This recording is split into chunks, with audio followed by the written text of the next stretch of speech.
keep yourself back. No, go this way, down, right?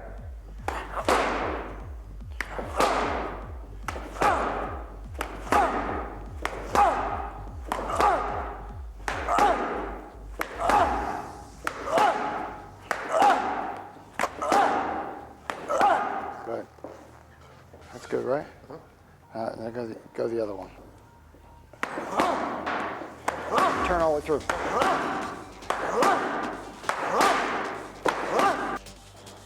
Extend the right hand more. Can you extend it? Without me? There you go.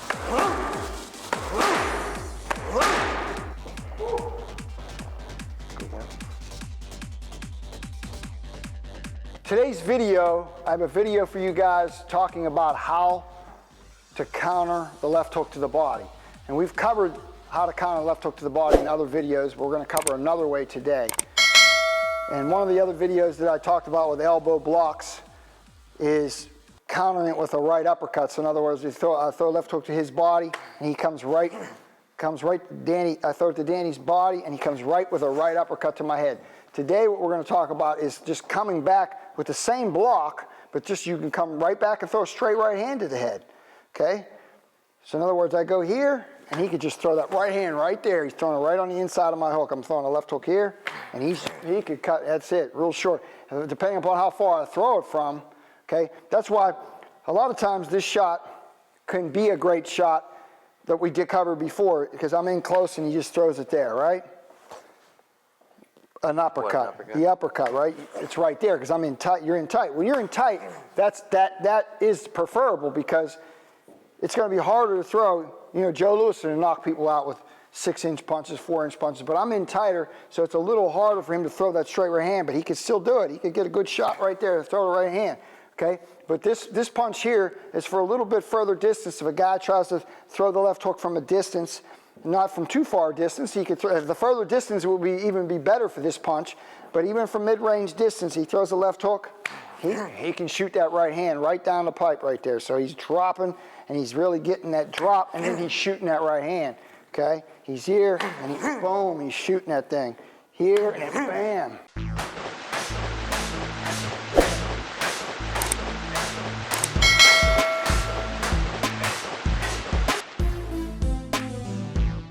The other way that what he can do is he can drop that elbow on you when you're throwing that left hook to the body and do the same thing. So he's going to take that elbow and just drop it down, and instead of keeping it close to his rib cage, he's going to, that's right, he's going to turn it that way, okay? So he's going to take it from being here to a little bit of a 45-degree angle, okay? He's not going to bring it all the way out here and expose himself. He's just going to, instead of keeping it tight, he's just going to turn it, not even quite at 45. He's just going to go a little bit, okay, just a little bit. The more he turns it all the way this way, then that thing, there's a better chance if he misses that block, the guy's going to catch him with a liver shot, right? Yeah. So you don't want to open that up too much. You want to make that block dropping down and being right there. Now you're covered, see? Even if you missed the block because you went down, that's the key to boxing, like I always talk about. You want to make yourself smaller, and you want to make yourself go down to block punches. You don't want to pick your hands up to block punches. In other words, like I always talk about, to block a punch, you're going down low. Like even a headshot, you're going to go down low, right? Like you go down low, right? So the same thing with this. When he goes to block that block, he's going to go down low with that, okay? What he's not going to do is he's not going to stay in that spot and pick his arm up high, see, and get caught. He wants you to stay up high and just do that. You don't want to stay up high and you get caught, right? Think you're going to catch. Even if you put it in that position right there, you're up a little high. So you want to have that block, or you have that block, you want to have that little bit of a drop. Boom, right. So he's dropping. And what's he doing when he's dropping? He's also putting more weight into this right hip, so he's got more power in that right hand counter. So he's going here, boom, and then he's going boom. So all these things come together. You know what I mean? There's all kinds of details to when you make a move.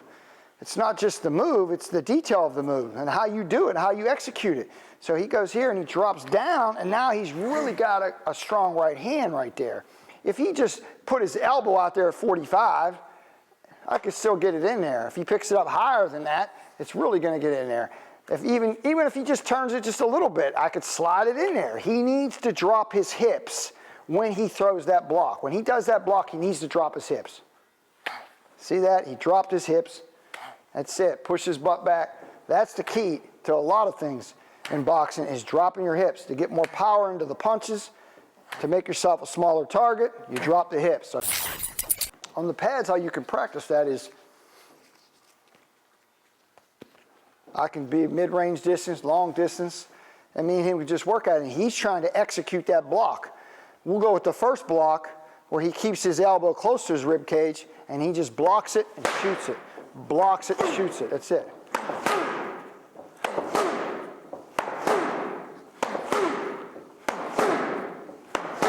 Turn it all the way through. All the way through. That's it, all the way through. That's it. One iron drive it all the way through. There you go. Now he's going to drop. Now this time he drops the elbow. He throws a straight right hand again, but he's dropping an elbow when he does it. Okay, and you watch his hip drop, how he drops his hip. Same way he drops his hip here when the first one.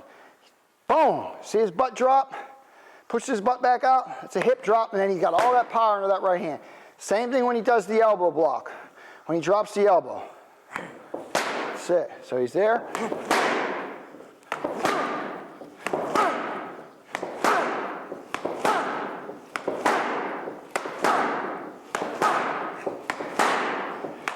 Extend it all the way through. Feet a little closer together. There we go. Down. That's it. Feet a little closer. Don't let it get too wide. That's a drive. You see, you step into it now. Step into it with that right hand. When you bring that right foot, step into it. Left foot, right foot. Bam. You go. That's it.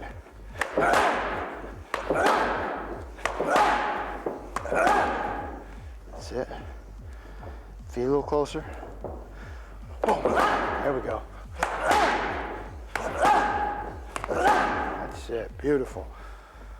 So that's a very good way to deal with that left hook to the body with that elbow, whether you're keeping it close to your rib cage, or like I said, you're letting it come out a little bit and you're dropping your hips into that left hook. If you catch the guy on his wrist or on his hand, on his forearm, believe me, he's going to think twice about throwing that left hook to the body. Paul Spadafora, my lightweight champion of the world from 1999 to 2003, he knew how to really use those elbows, and he used to really stop guys from throwing that left hook to the body, because if he would catch them with that little sneaky elbow, they would think twice about throwing it the rest of the fight. If he caught them in the early rounds, not only would, sometimes they didn't have that left hook anymore because that arm would be in trouble it would be in bad shape. It would be in bad shape for the rest of the fight. And then the second thing is they would think twice about throwing it. So that's something that but you have to become a master at it, okay? Because it's not something that you can just pick up like that. You have to practice it over and over and over again. Don't forget to like, share, and subscribe. Comment below. Follow me on Instagram at Yankello Boxing. Go to the website, worldclassboxinggym.com, and make sure you guys get on the website for everything that we're going to be having come out in the near future. And I'll see you guys next time.